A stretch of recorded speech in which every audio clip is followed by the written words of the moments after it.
Hi, I'm Marc Sumner, CEO and founder of Robertson Sumner. Welcome to the Channel Chat podcast, where we will share learnings, best practices and failures with some of the biggest names in the IT industry, all with the simple aim of being the go-to place for IT sales professionals and managers to learn from others with the ultimate goal of maximising performance and growing the channel.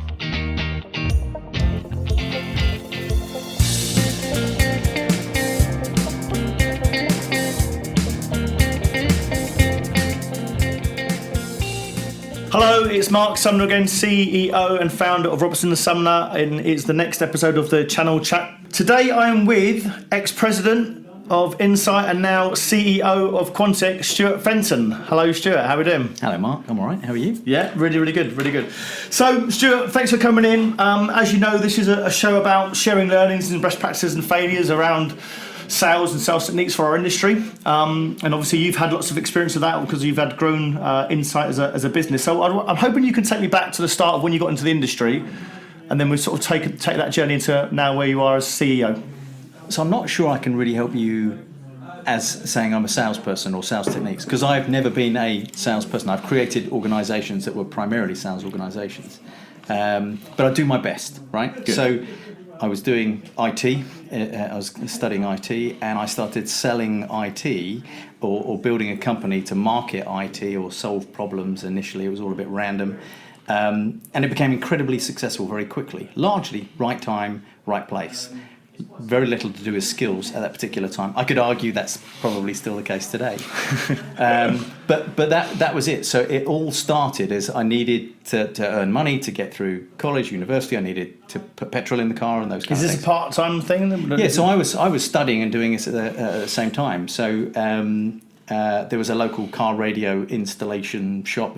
Back in the day, your car came with the worst radio in the world, and they had no mechanism to understand what stock they had and how many radios they had, what they'd installed in which car.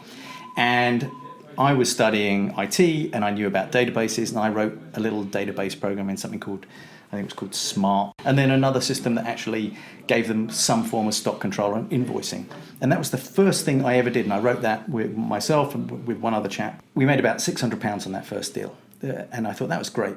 And then the guy there gave me a list of 192 companies that did car radio installation, and we just contacted them all. And that was how it all started. At the time, I thought, well, actually selling the hardware and selling the software and the database software was the easiest thing to do. There was a lot more available in the US, so I set up a mail order company. And all I did was I took an advert out in a magazine at the time called Windows User. It was I think it must have been the second edition of it. Took out an advert, advertised a load of stuff that I found not in the internet, or on magazines, computer magazines in the US, and said I could sell it over here. And when somebody bought it, I was feverishly trying to buy it from the US and sell it over for an enormous markup. And actually that grew. That business grew and became a company of a mail order company, and transacting millions of pounds, selling to thousands of clients, and mail order catalogues and that kind of stuff. That's how it started. It wasn't really sales. It was inbound sales. The phone would ring, we'd pick it up, and I made sure that people knew how to answer the questions of what the technology did and sell that piece of software. And that grew, and then I sold it in 95, and then joined a much bigger company that did largely the same thing on an enormous scale. It was called Micro Warehouse, had lots of brands all over the world, and CDW bought bits of them over the last few years. And I joined there as marketing, and eventually kind of ran parts of Europe and the US, and did that. And then after 8 years there, very successfully, and we grew the business from I think about 40 million to 500 million in Europe, and I then did some stuff worldwide. I did some stuff in Canada, ran the Canadian business. It was sold to a bunch of private equity people who broke it up, and I left before the pain, and joined Insight.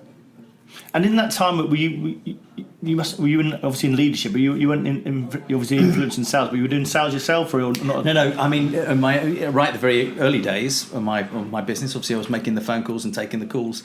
That was probably it, to the extent of genuine sales. By which time I'd recruited a sales team. Right. Had a bunch of people, in an office very similar to the size office you've got here. In fact, almost identical, except we had a little warehouse on the ground floor. Right. Started off as a room not much bigger than this one, with one shelf of stock, but that's how it started.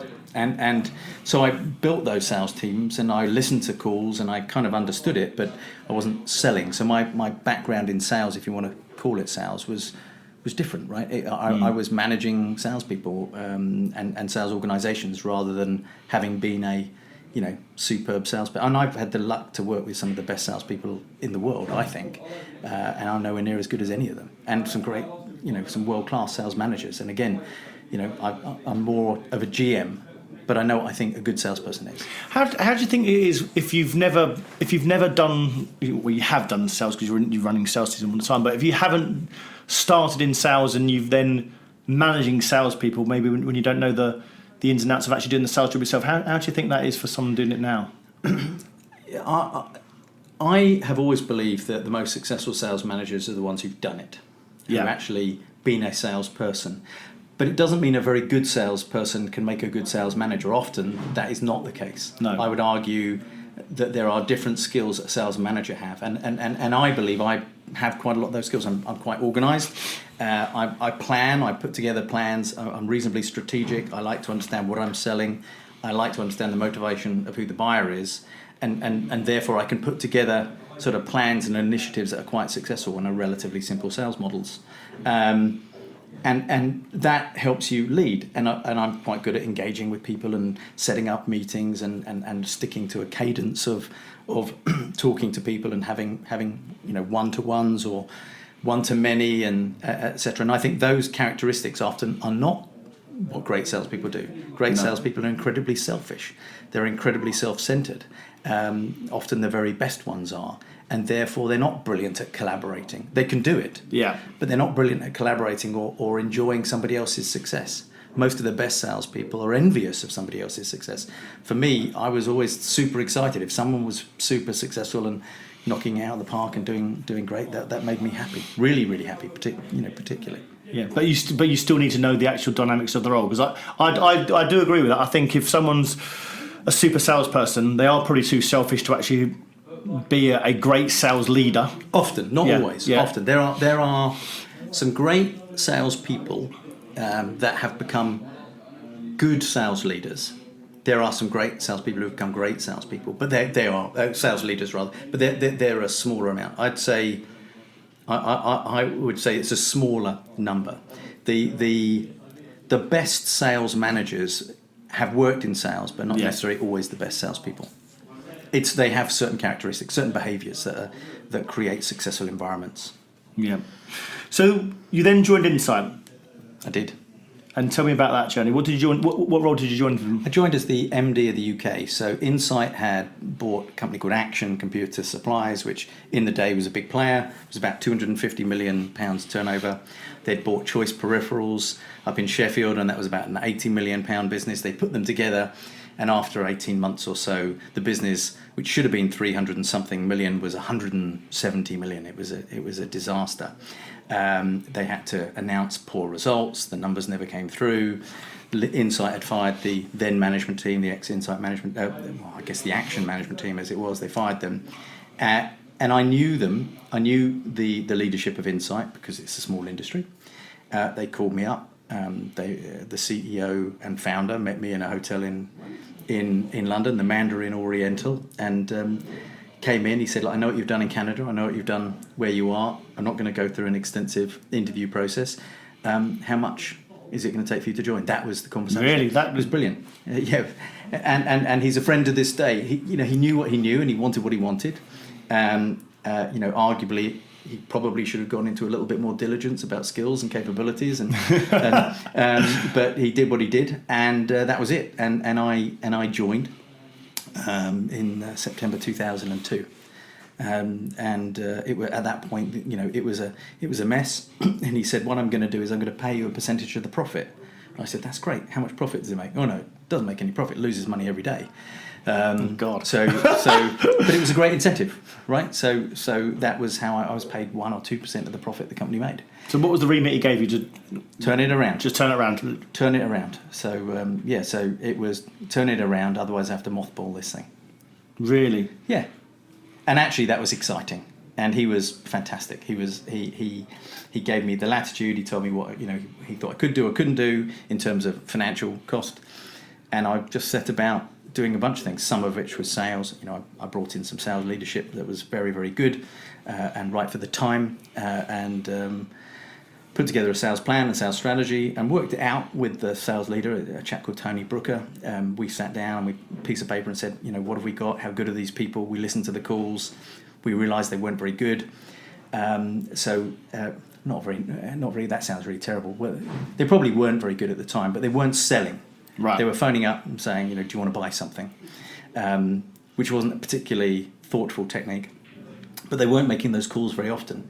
So we said, well, instead of coming up with a really clever sales plan and training them how to sell, which Tony knew how to do, we said, let's just make them make more calls. So we started driving them. Driving the activity. Yeah. So they would still be phoning people up and saying, do you want to buy something? They were just saying, do you want to buy something more frequently? Yeah. And you couldn't ask the same 5 people, do you want to buy something over and over again? You had to call different people. So we gave them more accounts. And we called this model the hurricane model. And it was a bit tongue-in-cheek because it was like chaos. And it is exactly how it was. We said, well, if we can get these 100 and something salespeople, and there was a sales director that... Is that how many you had? 100 salespeople that time? It was 100 or so salespeople, yeah. It's dim and distant memories, but it was 130, 150 salespeople. Some in Sheffield, a couple of them in Manchester, and most of them, and many in London. How do we make all these people make phone calls? So Tony instigated a plan of making targets. He's very good at making that kind of activity in the sales floor. It was so exciting. We had Flag Day, where the team that made the most calls in a particular time or sold the most cables or whatever it was at that day, you'd go and steal the flag from somebody else. I mean, it was rudimentary. It was 1980s, 1990s stuff, but it worked brilliantly, and it created an environment that was successful. Now, the very top considered salespeople absolutely hated it, because suddenly they were being challenged to do more of the things they probably didn't like. And at the time, I could care less, because I was much more focused on what I could get the bulk of the people to do, rather than the 3 or 4 people. There was a strategy before I joined called 10 by 10, which is let's get 10 accounts to do £10 million each, and that's how we're going to grow. And I just couldn't think of anything more mind-numbingly stupid than 10 by 10. I said, why don't we just get all of these 100 salespeople to make more phone calls? And the business grew massively. I mean, within 3 months, we turned around all the losses and we started making profits. And was that massive profits? Really? Yeah. Just based on having more phone calls, more activity. Yeah. I mean, there was lots of it. I mean, we did tons of things in marketing, product management. I mean, the dumbest thing I think that we did on the first day is in the system. I said, how do we price things? And let's say the price for something was for this Mac or this PC or this printer or this cable was whatever the price is, £100, £500, whatever. I said, let's round it up by 99p. We're selling about 1,000 things a month. Let's round it up by 99p. 1,000 things a day, rather. And everyone said, this is the dumbest thing in the world. And I said, but a lot of people buy stuff without negotiating. Let's try it. And of course, exactly what you would imagine happened is we increased everything by 99p, and most of that went to the bottom line. Because you were doing 1,000 sales-ish a day, so you got 20,000 things a month or 60,000 a quarter. Suddenly that 60,000 was going to the bottom line. And when you were losing 300,000, you were in a particular quarter, that made a big dent. Then we stopped people discounting. We had this thing where you could only discount up to a certain point. And we did things that now I'm not so comfortable with, but whereby Like what? we increased the cost on the system for the salesperson. What I found is a salesperson would often discount things, but obviously they wouldn't go below cost. So we just increased the cost. Salesperson would focus on the margin they were making. So we increased the cost in the system. So let's say I bought a computer at £100. In the system, it would be 103 or 104. Right. So they would then discount down to a point that they felt comfortable. But so all I did they was... wouldn't go below 103, so you're always making profit.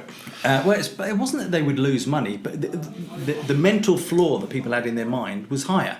Right, yeah. So and it was a bunch of things like that. Now, I wouldn't call that a sales technique at all, but it was commercial. Yeah. And I fully had Tony's support on that, which most sales directors at the time would have probably balked against. But he understood that the numbers, right? It was just maths. Could you increase £1 on every deal, or £2 on every deal, £3 on every deal? It kind of got out of hand. I mean, we were starting adding lots of money to lots of products, but it worked and turned the company around. And were you managing purely on activities at that point? Number of calls, number of dials, number of quotes out, etc. It was 101 sales. Right. It was absolutely 101, and we had built this reporting system called Sales at a Glance, and all it was a dashboard of each person. We had rep at a glance, sales at a glance, which would be sales teams, how many calls they were making, how many dials, how many minutes of talk time they were making. It was all activity. It wasn't even the output. Initially, it wasn't even the output of it. I mean, it evolved, of course.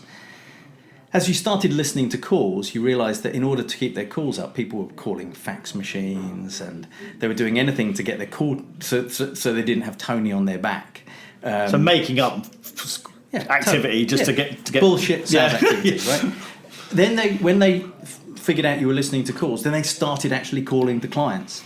There were still some weird things. We had this salesperson. I'm not going to do a name on a podcast, but she was consistently the top salesperson. I was trying to figure out how it was. I listened to her calls. I couldn't figure out how she was the top salesperson, and it was actually because she sat next to the fax machine. So what would happen is all the quotes would come in. You'd get orders from the fax machine. She'd go through each one, look at who the account person was, and she'd go and give it to them. Brilliant. Okay. So everyone said, this woman's fantastic. She goes to the fax machine, she hands them out every day. What a wonderful person. If it didn't have a salesperson attached to it, or that salesperson had left, it was hers. Yeah. She banged that order into the system. She took the account. She would take credit for it, and she was the top salesperson. So when we figured that out, we were able to move her away from the fax machine, have someone else do that, and then she found another mechanism. And actually, I applaud her because she continued to be one of the top salesperson all throughout, but she'd identify initially ways around it. Same thing. She looked at orders that came over the web that weren't assigned. She would then cancel them, assign them to herself, and then re-enter the order. Or call the client, etc. And then over time, when she realised none of those things would work, she actually started calling clients and was enormously successful. Mm-hmm. So, not the greatest example of salesmanship, but it's what we discovered at the time. But that model only lasted about 18 months. So, out of the 130 salespeople you had, could they call any postcode, any company? Was it literally a free for all across the country? Or did you divvy it up? It was initially. Right. They didn't have prescribed books. Over time, we then started to put books together and make them more regional. But it was a little bit random. And I would argue we went too far at structured. Actually, that kind of randomness was okay. Now, if you could have said, look, this group, this sales team here has got, the west of England, this one's got the southeast, this one's got London, or you split London up into postcodes or what have you. But then have a free-for-all there, that's fine. What did work in those very early days is if you had a book of accounts and you had, let's say, 150 accounts in your book, we instigated a model that if an account hadn't spent anything in 90 days... Lapsed. Yeah, lapsed. Free for all, anyone could call it. It would go automatically, or as a process, it was automatic, but it would go into a pool of accounts, and then anyone could free for all it. So, of course, that started making people more focused on not just selling to the 3 clients who bought stuff, is you had to then sell to your books. You had to make more calls. So then to keep your accounts. Yeah, so that sales at a glance report became initially activity, but then increasingly came focused much more on results. It started on... penetration to accounts, orders per person per day, how many of the accounts were active, and then it became things like what product categories you sold into them. So the most successful salespeople sold more categories into accounts. So my sales leadership, if you want to call it that, was really focused on, if Tony was focused on how they were selling, I was focused on in which areas were we targeting. So I wasn't a classic sales leader, and I wouldn't have considered myself that, even though sales was a significant part of the business. What was Insight selling in those days? Was it just tin, everything from? Yeah, primarily tin, networking, storage, software licensing. I mean, it was a broad. I think there were 17 product categories that we had at the time. Right. Okay.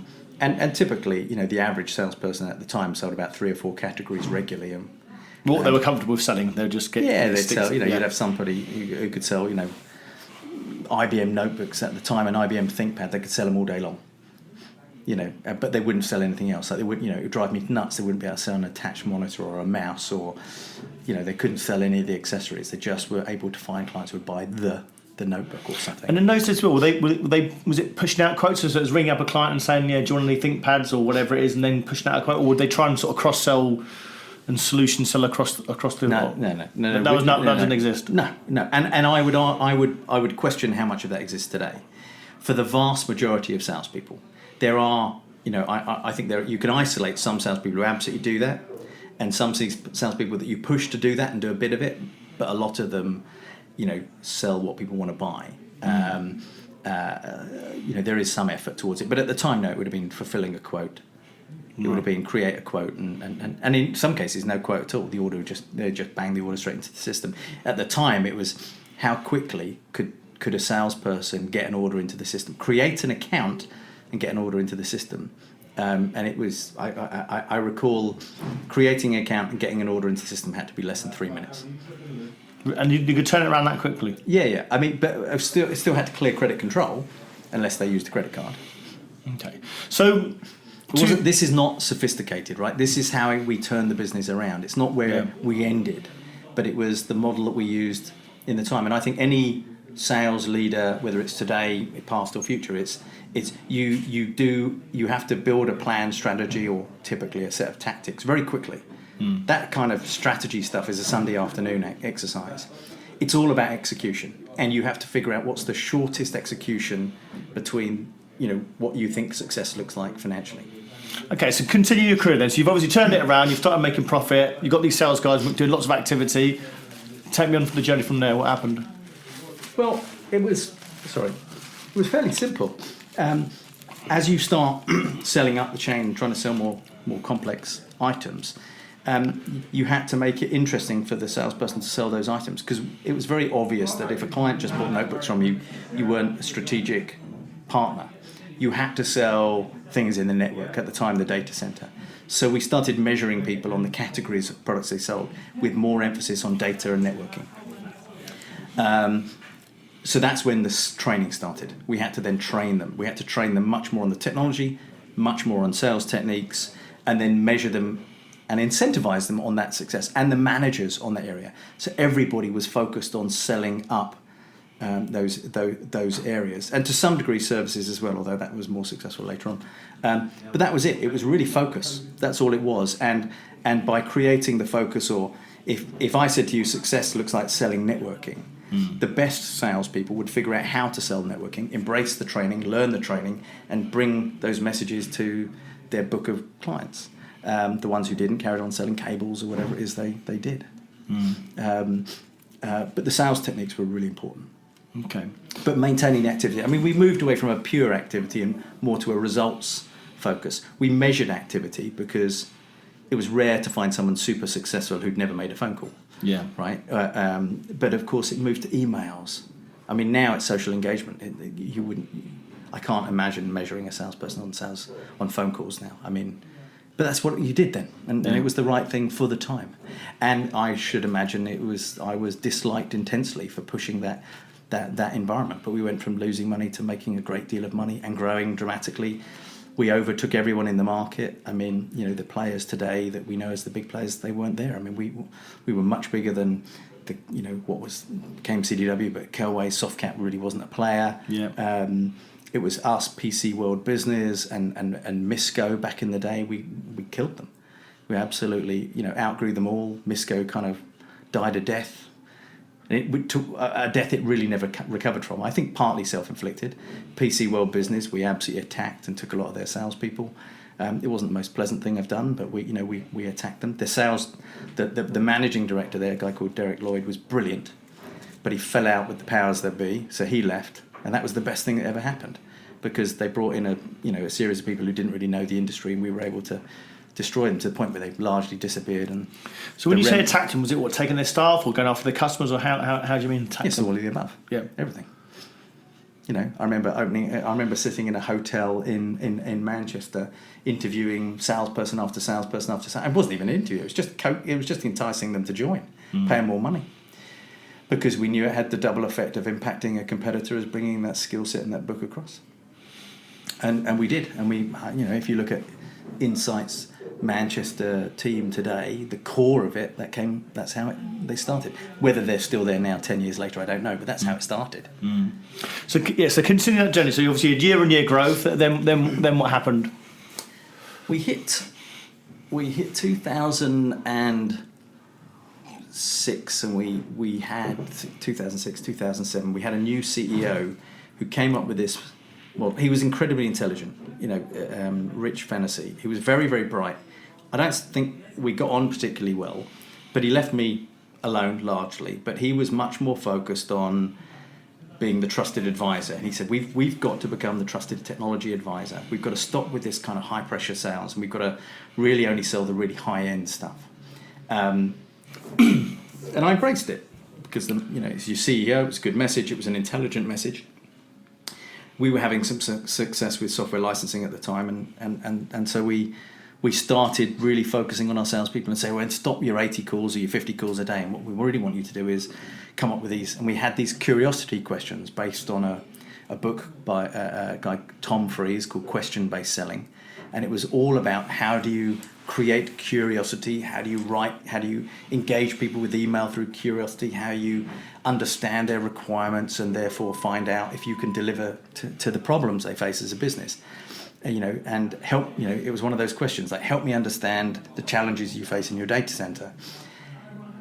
All our salespeople for years had been just picking up the phone and making 100 calls a day saying, do you want to buy something? Suddenly, now we're saying to them, okay, now you've got to understand the technology. And of course, it was a bloody disaster. It didn't work. Some of the salespeople were incredibly effective at it, but you're talking 10, 15% of them. I mean, I would argue today that if you take any of the big resellers today who make, for every 100 salespeople, they've got probably 5 or 6 who are brilliant. Yeah. Right? Who could do all that kind of stuff. But the vast majority, it was too much to ask. And it was very difficult. And that coincided with, and we tried that for a couple of years. Our growth came along, but it slowed. But we didn't add as many salespeople, so we slowed the recruitment process down. We were being clever. We didn't make any more money. We had less active customers. It was challenging. I then abandoned it, and I said, okay, to the CEO and upwards, we're still doing all this trusted advisor, but I created a new separate sales team. I called them the strategic sales team. Effectively, I took the 10%, 5% top salespeople, the best people, put them in the team, said, right, you're trusted advisors. I gave them a sales manager, Jill Holloway. I said, right, you're managing them in this particular way, and everyone else just make loads of phone calls. Now, it wasn't that simple. I mean, it was still a managed process of identifying opportunities, etc. But we weren't kidding ourselves that these people were going to really understand technology at the depths to really converse with an IT department. We were dealing with buyers who were buying tech. We weren't solving problems. Yeah. But that 10% of people were, or 5%, whatever that number was. And that's how we addressed it. The growth started to come back. And then that CEO at that point left, got terminated, largely because his strategy didn't work well. We did this massive acquisition of this company called Software Spectrum that was enormously broken. I then spent, the next couple of 3 years just running around 15, 16 countries in Europe trying to fix everything that was broken. And it was a completely different business. I couldn't say to these people who were selling software licensing to very large companies all over the world to say, right, make more phone calls. But I had to come up with a new strategy and had to figure out how to do that first. The easiest thing, of course, was to cut costs, which is what I did at first. But then we managed to make it more effective. But that was a different journey. But so under that CEO, under Rich, we bought this company, but he got fired because it was like swallowing an elephant that was sick and dying. And at the same time, we bought this thing. We'd become massive in Microsoft, and incredible things happened. The credit crisis. Microsoft decided to change the programs, so they basically quartered the margin that we were making out of selling any license. So whatever we made, suddenly The next year, if we'd sold it again, we'd make a quarter of what we would have made before. And our system was creaking, so we had to replace our system. So we had these 3 massive headwinds, and that basically took me the next 4 years to get through that process of fixing this kind of thing that we bought. And eventually I had everything outside the US. I had Asia, I had Europe, I had 20-something countries. And it was systems, it was fighting the Microsoft changes, not fighting Microsoft so much, although I think I did do that and made myself enormously unpopular for a long period of time, and may still be the case. The COO of Microsoft UK says I speak a language called Tourette's, particularly when there's a program change, but we still talk, which is a good thing. But we fought this really, really tough situation, and that was 4 years of my life, and it was not enjoyable at all. But the sales thing changed. And I found in the end, the exact same thing with salespeople was they needed better sales training and they needed targets. And they needed to understand what success looked like.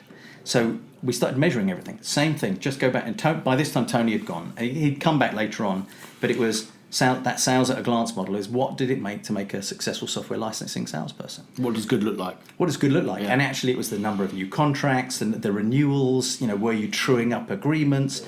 It was different metrics, but we then started measuring those things. As soon as you start measuring stuff, people focus on the thing that you're measuring. And as long as you're measuring the right thing. Yeah. So if you started measuring the wrong thing, of course you would get lots of movement in that area, but it wouldn't move the needle.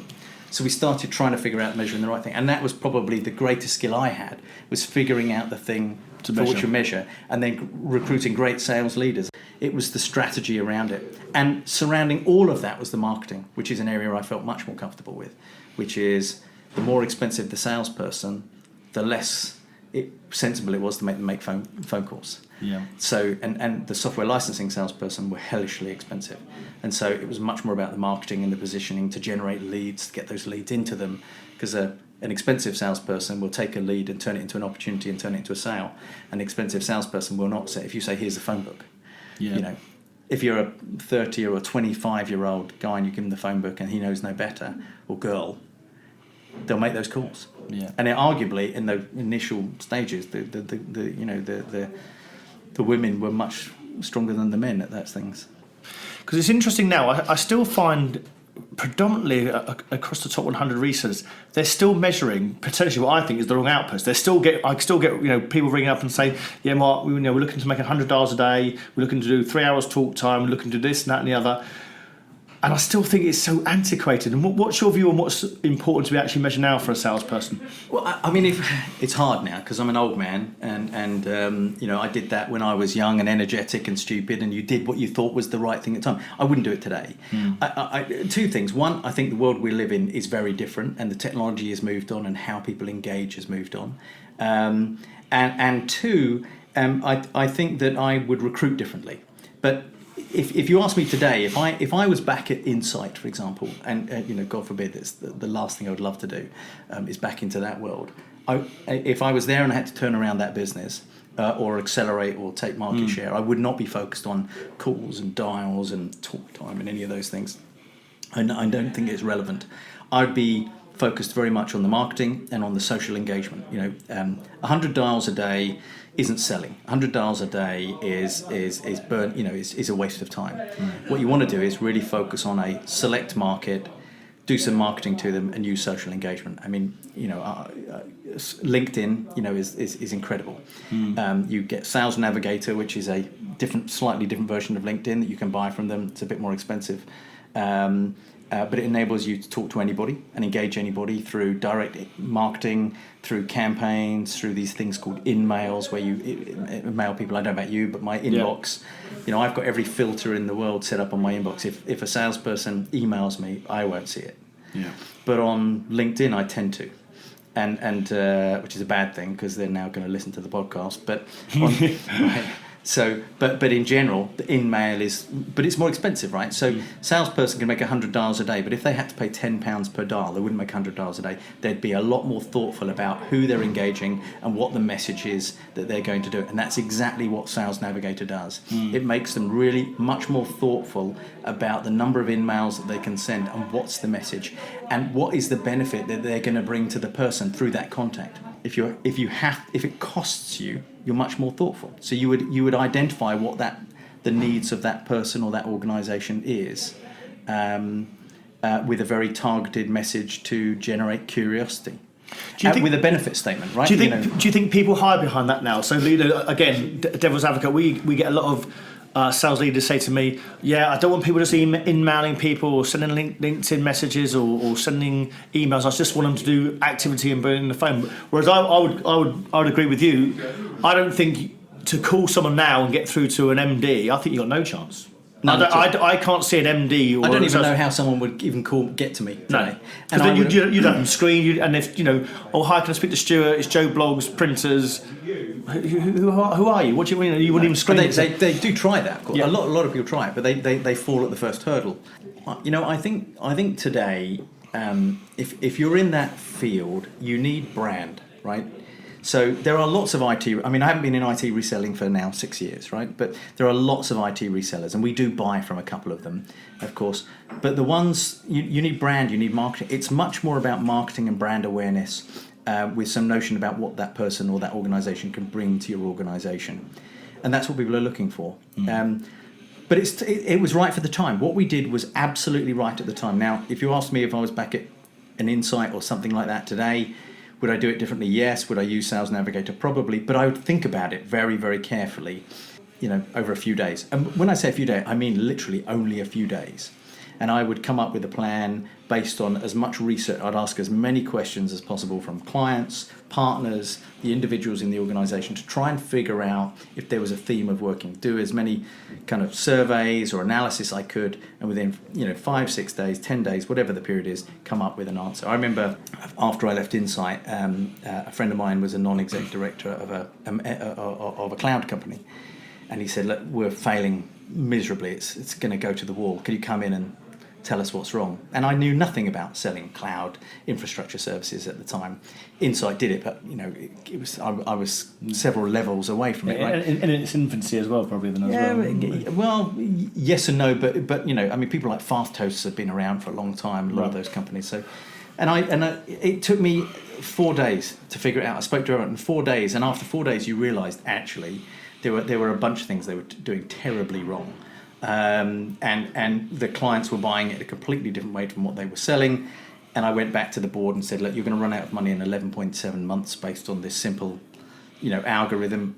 I could be wrong plus or minus 3 months, but you're basically done in toast in a year. And this is what I would do differently." And the CEO at the time, famous guy, turned around and said, "No, you're a complete idiot. This is wrong. Not going to do it." And then 12 months later, when it was too late, said, "We're doing your plan, and it doesn't work. It's not working." Well, of course it's not working now because you've already run out of cash. You can't turn on a dime. These things have to be done carefully in advance. What would I have done 12 months later? I would have cut all the costs. I mean, they were spending tons on marketing at that point. At that point it was pouring money down the drain because they were marketing to a market that didn't exist. And that's the thing is you analyze based on what it is there. And I'm not the cleverest guy in the world. In fact, I've worked with people much brighter, much better than me. But I do spend time thinking about and looking at data and researching, and that's what I came up with at that particular time. So then, when you left Insight, what was the reason you left Insight? Let's get to the end of the journey there. So I retired. I did. I retired. I was 45, I think. And I'd had enough. I was tired. I'd been done it for 11 years, and I was flying, every week, 2-3 flights a week, and I just didn't want to do it anymore. So I didn't, so I retired. So I called an investment bank, and I said, "Look," he said, "Why are you leaving? They need you." And I said, "Well, that's very kind of you, but actually, they probably don't anymore." So he said, "Okay, what are you looking for?" And I said, "High growth market, but a company doing really badly." And he found one for me. Found me an asset, and I bought it. So I took the money I'd made out of Insight. I was very lucky. The company had done well under my time. I'd got a lot of shares. I took a chunk of that money and used it to buy and fund the working capital for a company, that became QUANTIQ, became the company I've got now. So we bought it back in I think the actual sale went through in June 2014, but it took 7 or 8 months to make that deal happen. It was very hard. And a very different market from what you're doing now, isn't it? Completely. Totally, a much more sophisticated sell than... It'd be like you doing something really complex. Yeah, but thank you. Yes, it was completely different. But it was also back, I did a degree in computer science, and what I first did in that first business was solving problems. It went straight back to that. It was Microsoft Dynamics, ERP systems, and selling those systems. And the company's gone from strength to strength. We went from 50 people and, just probably about 6 million of real revenue. This year we'll do 25 million.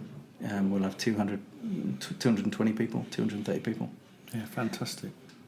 And do you think it's just because there's demands there, or what do you see the growth is down? The benefit is it's a high growth market. So I'm in a rising market, which is always my choice. I have no interest in becoming the king of something that's dying. And that was where Misco made the mistake back in the day. When everyone was moving away from selling data tapes, they were the kings of data tapes. And then one day, no one bought a data tape. Do you think you're hiring now a different type of salesperson as you did from your Insight days? Could those Insight people do what you're doing now? Still what you're doing now? Very unlikely. Completely different. I mean, the title sales is really a broad church, isn't it? I mean, you have somebody who works in a shop who takes an order for a pair of jeans is a salesperson. And yet somebody who goes into an organisation to try and understand the most complex problems that they're facing and trying to identify if we have a solution that can help that in complex business processes, as well as technology and cloud computing, from CRM to field service to engineers who fix stuff, right through to cutting invoices, inventory management, multi-currency jurisdictions, withholding tax, whatever it is. They've got the same title as salesperson. They've got nothing in common. Nothing in common at all. And it's completely, the base salaries are different, the skill set's different. The most successful salespeople in my field are not salespeople at all. The top sales guy I've got used to work running warehouses for retailers. Really? And, yeah, he wasn't a sales guy. He was an ops guy, but he knew how the technology would help them run their operation better. And he got so excited about the technology, he wanted to share that knowledge with other people. And as he moved into sales, he's our top sales guy. I mean, each year he knocks it out the park and does an enormous number. And he was originally in the warehouse, running a warehouse, but in a warehouse. And he's now brilliant, but he doesn't go into people and say, let me use this mirror close sales technique on you, or the positive close, or the alternative close, or the all those kind of. He doesn't use any of that. He goes in and says, what are you obviously we get leads in, but he said, what's the problem that you've got? What are you trying to fix? What's the outcome you want? And let me understand if I can then do that. And he goes through that process. And then we might go through an RFP process, typically sometimes, but not all the time. And that skill set's completely different skill set. But they're notionally called sales guys. And then once he's got them, he says, I think I can help you. Let me bring in a team. And it's a team-based selling. You need their pre-sales, solution consultants, technical people, bid people, and you pull them all together to craft what we think the right solution is and what the cost is. And this can be millions of pounds delivered over multiple years, with a support contract. But it's still a salesperson, right? That's how we would call them. But can you compare it? I don't think I could compare it. Do you think nowadays when we have where people have taught sales techniques like Miller Hyman or Spin or Bounce, etc., and it's still quite cheesy, those sort of sales techniques, isn't it? Where we're going in and sort of saying, that's now solution selling. Before it was activity, get on the phone, making sure you can do the activity. Then it moved into sort of solution selling where they're going to be, have you got experience in it or professional sales training?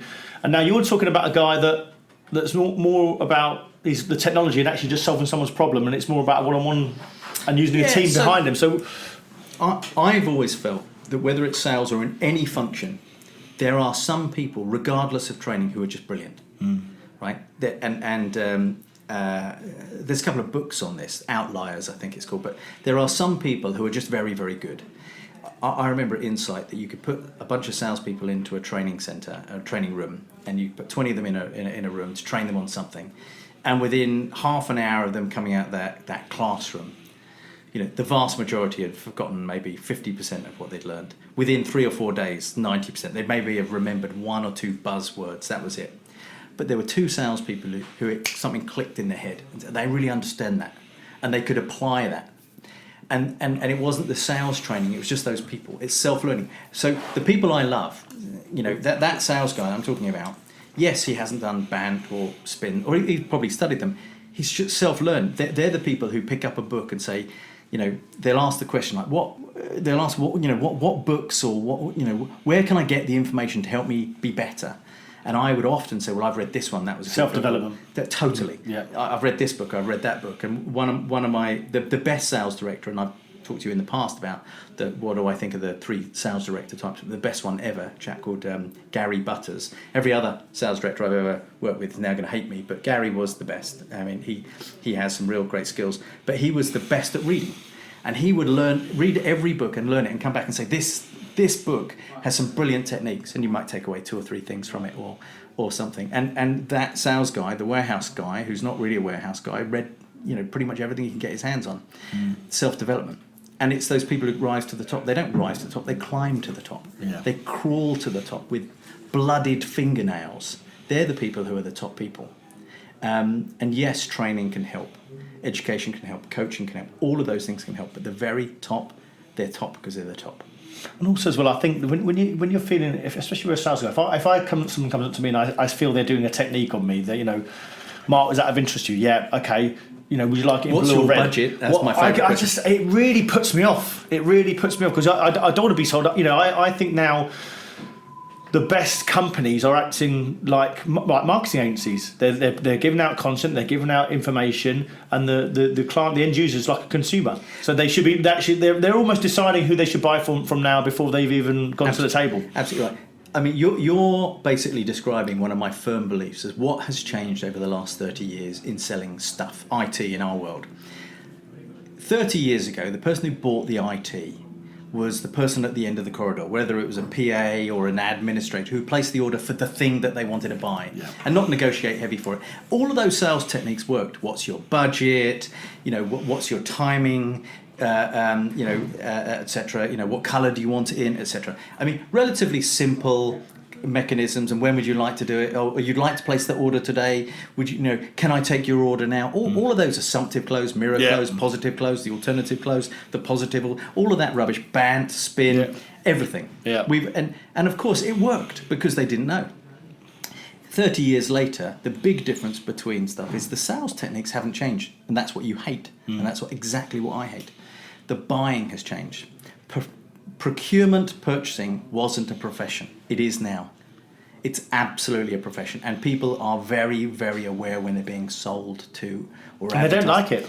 Most people don't. They don't like it. People don't. Exactly, and certainly professional buyers hate it, which is why there are so many processes and hurdles that you have to overcome in order to have that discussion.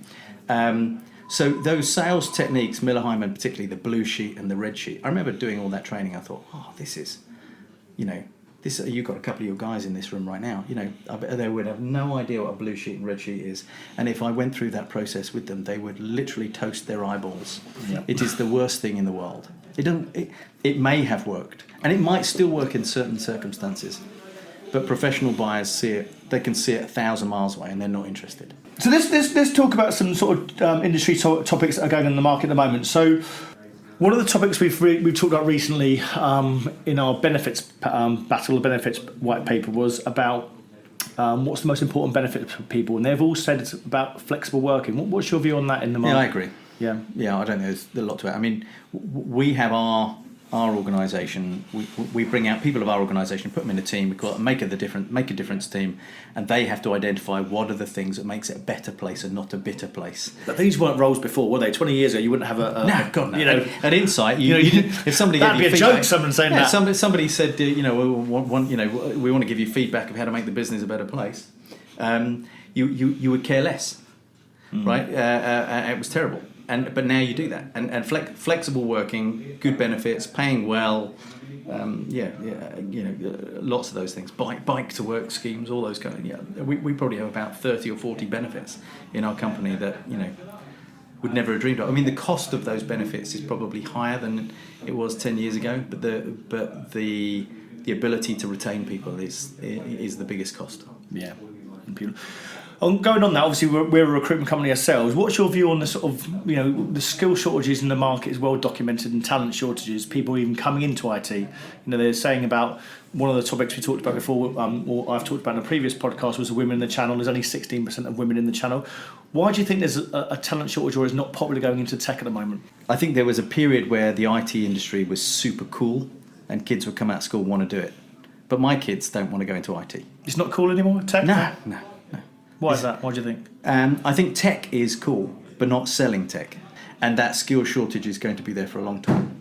That's worrying. A couple of quick fire questions. I believe, and I know you've touched on this, self-development is massive for an individual if they're going into sales and they want a career in IT and they want to grow in IT.